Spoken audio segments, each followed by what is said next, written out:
भविष्यवक्ता को एक आज्ञा दी और सामुएल भविष्यवक्ता ने आके राजा को कहा कि परमेश्वर का संदेश है कि तू उस देश में जा, अमालेकियों के देश में जा, वहां जाके हर एक चीज को जो है नाश कर देना, कोई भी चीज को ऊपर रहम ना खाना, ना उनके राजे के ऊपर, ना उनकी पत्नियों के ऊपर, ना उनके बच्चों के ऊपर, ना ही बालकों के ऊपर, किसी पे रहम मत खाना और सबको सब उनके यहाँ तक कि उनके जानवरों तक को खत्म कर देना, उनका नाम जो है धरती से मिटा देना। परमेश्वर ने जो है आज्ञा दी थी ये काम करने के लिए शाऊल को, लेकिन शाऊल जाता है, युद्ध करता है, सारी चीज़ों को नाश कर देता है। लेकिन हम देखते हैं कि शाऊल ने वहाँ जाने के बाद में क्या किया, उसने अच्छी अच्छी वस्तुओं को, यानी कि जो उसे अच्छी लगी वो वस्तुओं को वो खुद भी लेके आ गया। जो उसके साथ सैनिक थे वो सैनिकों को भी उसने कहा कि तुम सब जो वो चीज़ों को लूट लो जो अगर तुम्हें जो चीज़ें पसंद है। हे भाई और बहनों, आज परमेश्वर इस वचन के द्वारा हमसे बात कर रहा है। हे भाई और बहनों, लेकिन जब सामुएल ने आके देखा कि शाऊल ने तो परमेश्वर की आज्ञा को जो है तोड़ दिया है। हे भाई और बहनों, सामुएल आके शाऊल से कहता है कि तूने परमेश्वर की आज्ञा को क्यों तोड़ दिया है? लेकिन शाऊल कहता है कि मैंने परमेश्वर की आज्ञा को नहीं तोड़ा। परमेश्वर ने आपने मुझसे कहा था युद्ध करना और सारी चीज़ों को नाश कर देना।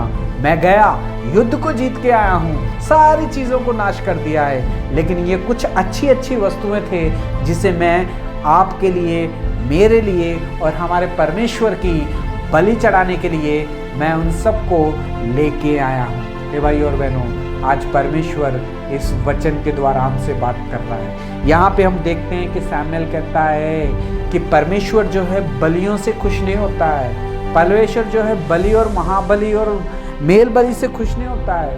परमेश्वर खुश होता है जब उसकी आज्ञा को मानते हैं। हे भाई और बहनों, शाऊल ने भी परमेश्वर का काम किया, उसकी आज्ञा मानी और युद्ध करने के लिए गया। युद्ध करने के लिए तो वो गया, युद्ध भी उसने किया, लेकिन परमेश्वर की आज्ञा के अनुसार उसने युद्ध नहीं किया। युद्ध उसने किया जैसा कि उसे अच्छा लगा वैसा उसने युद्ध किया। वो युद्ध करने के लिए गया था परमेश्वर की ओर से, लेकिन जब गया युद्ध करने के लिए कुछ चीज़ों को देख के उसका दिल उसके ऊपर आ गया। उसने सोचा कि शायद ये वस्तुएं हमारे पास होनी चाहिए, इसलिए वो खुद सोचने लग गया और युद्ध में वो सारे सामान जो है अपने पास ले आया। हे भाई और बहनों, आज परमेश्वर इस वचन के द्वारा हमसे बात कर रहा है। क्या हम परमेश्वर की आज्ञा को मानते हैं? सबसे बड़ी बात है कि परमेश्वर की आज्ञा मानना।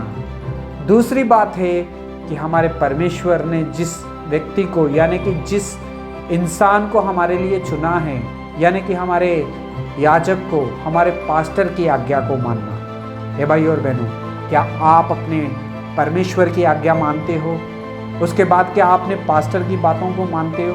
कभी कभी हम देखते हैं कि चर्च में कभी कभी हमारे पास्टर जी हमसे कहते हैं कि बेटा ये काम नहीं करना है हमें चर्च में, इसे हटा देते हैं। लेकिन कभी कभी हम चर्च के मेंबर्स जो होते हैं तो काफ़ी लोग जो सोचते हैं कि यार नहीं, ऐसा कैसे हो सकता है, हम इस काम को करेंगे, ज़रूर करेंगे। अपने पास्टर के खिलाफ भी चले जाते हैं कभी कभी वो काम करने के लिए। वो इसीलिए करते हैं क्योंकि उन्हें अच्छा लगता है वो काम करना। हे भाई और बहनों, अगर आपको अच्छा लगता है परमेश्वर का काम करना, लेकिन आप अपने परमेश्वर के चुने हुए दास की आज्ञा नहीं मान के अपनी मर्जी से करोगे, तो भाई और बहनों, आज परमेश्वर इस वचन के द्वारा हमसे बात कर रहा है। परमेश्वर ने याजक को, यानी कि पास्टर को, इसलिए हमारे बीच में रखा है ताकि हम जो है उसकी आज्ञा के अनुसार चल सके, उसकी इज्जत कर सके।